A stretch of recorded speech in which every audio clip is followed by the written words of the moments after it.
All right, here we go. This one is a special one. It was born out of inspiration and admiration. You see, not too long ago, I was perusing the old Facebook page of the group Smooth Precision Pen and came across a post from a formerly deployed and now retired U.S. Armed Forces soldier. And he had posted a picture of his Frag, his USG Urban Survival Gear Frag pen, and it was pretty well worn. And in the caption, he had mentioned how this pen and the fidget factor really helped him day in and day out deal with some of the stresses of being deployed in a combat area. And that got me thinking, like, this thing is really cool. And it shows the wear, and it shows, it's just been through a lot. And that really spoke to me. So I thought, okay, I'd like to take on a project like that. Now, I'm not going to be deployed, and I'm certainly not going to have to experience some of the potential trauma that he had. However, what I thought I'd do is try and find a similar pen, the Frag style, and put some wear on it over the next, 5 to 10 years, and just let that thing show what it's been through being carried on a weekly basis with me. And so that got me looking into what was available. Now, his, as I've displayed here, is a black one that really didn't speak to me. Upon doing some research, I found out that there were two different models that paid homage to the pineapple grenades of both World War I and World War II. So in 1920, we had the MK2, which was the bright yellow pineapple grenades. And that stayed around until the 1940s when we came out with the olive drab and yellow band. And that's exactly what I was able to get myself here, is this Urban Survival Gear Frag Grenade in the olive drab with the yellow band. This is in a Go style, reminiscent of the USG Go, Tie Scribe Go, that has this top plunger as well as the bolt action. Super snappy. I did put an upgraded spring in there. The spring that it came with was just fine, just a little soft for me.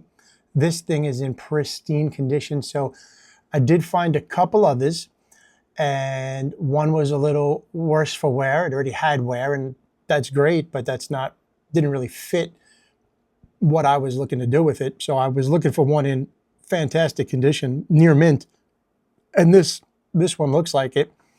The other one that I was also able to secure was an option that Kelvin offered called Battle Worn, and that one already had a patinaed look to it, or a worn look to it, and that also very cool. It was unused, new and unused, and that one also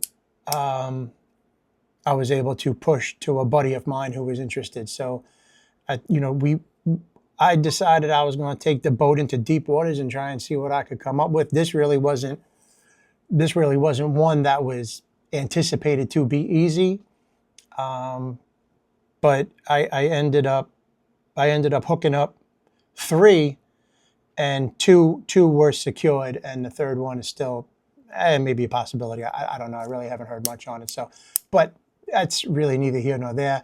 It would just end up going to another friend, since this is exactly what I was looking for.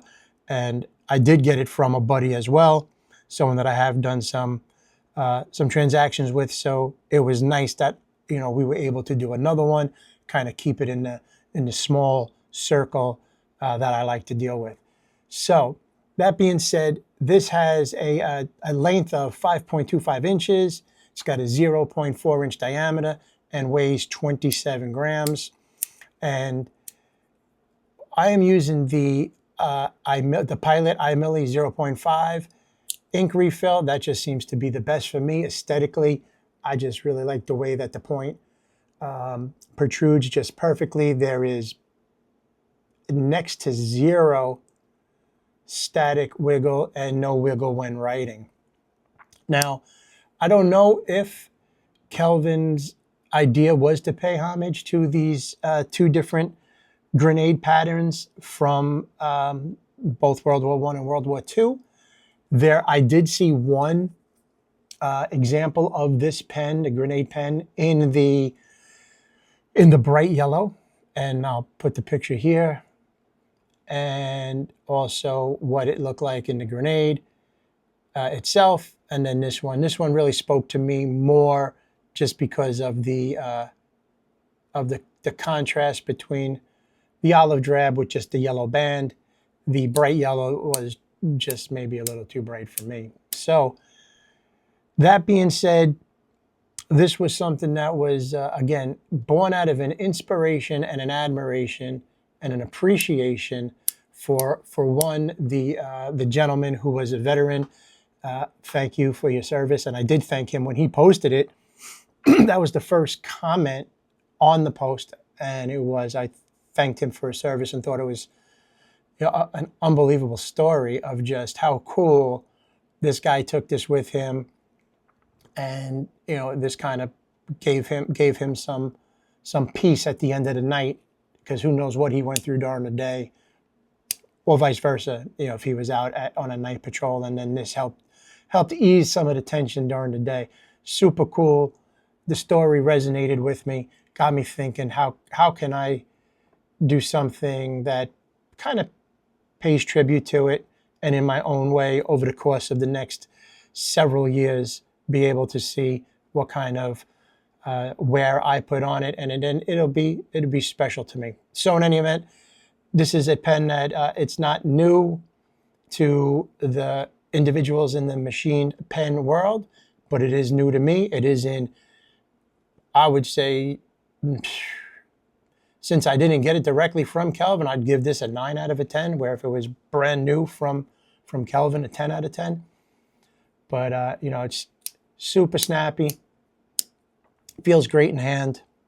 I look forward to putting through its paces, and, you know, maybe in a year, maybe every year, I'll revisit it to see if we can compare and contrast how it's holding up and what kind of wounds I put on it. But so thank you to all of you who serve. Certainly appreciated. And if you have any comments or questions, I'd love to hear it, and have a good one.